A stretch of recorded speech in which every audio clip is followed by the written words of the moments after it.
It is finally election day. It seems like people in this country are sick of talking about the election, so I'm not going to talk about the election. I want to talk about something different, something that I think we can all relate to, and that is shopping.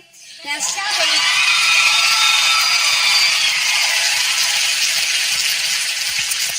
it's usually fun. It sounds fun. You're like, oh, I'm going to go shopping. And clothes may look good when you're in the store, but then you get home and there are little things that kind of surprise you. It's all of a sudden too stretchy, or it's too scratchy, or the security tags are still on because you forgot to pay. You know? Have you ever bought, this is something that happens to me once in a while. Have you bought a shirt and you try it on in the store and you're looking at it the way you look at yourself with a shirt on, and you're like, oh, it's a cute shirt, I'm going to buy this. And then you get home and you put it on and you wear it for the first time and you're at work and you go to reach for something and the shirt goes above your belly button. You're all of a sudden like, it just surprises you, like, I don't know where it goes way, way high. So then you're scared it's going to happen again. The rest of the day, you just keep it, you won't wave to anybody the whole day. And people are like, what's with her? She's unfriendly, and that's an ugly shirt.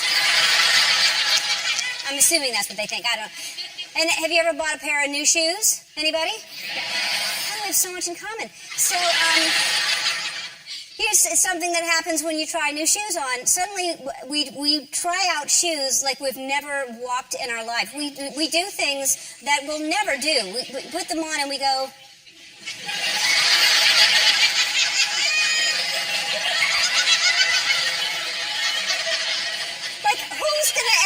like that, and then you're like, well, I wonder if I'm on my tiptoes, what that's going to be like. And you never are going to do that.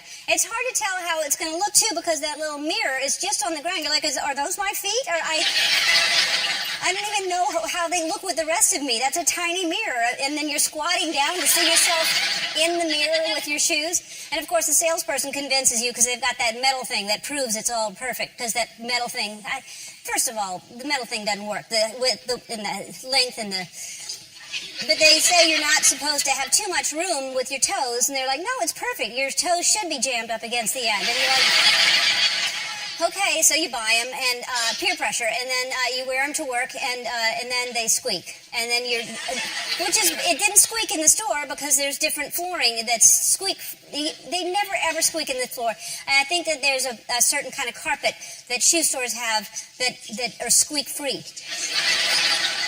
It's just a theory. It's not a conspiracy theory, but then you're squeaking down the halls at work, and then you do everything you can to try to quiet them, and so you start walking faster, like you can walk fast enough to outsqueak the that doesn't work. You walk slowly, then you're late for your meeting, and then as soon as you walk into someone's office, they're like, who's squeaking? And you're like, me. Oh, shirt hikes out.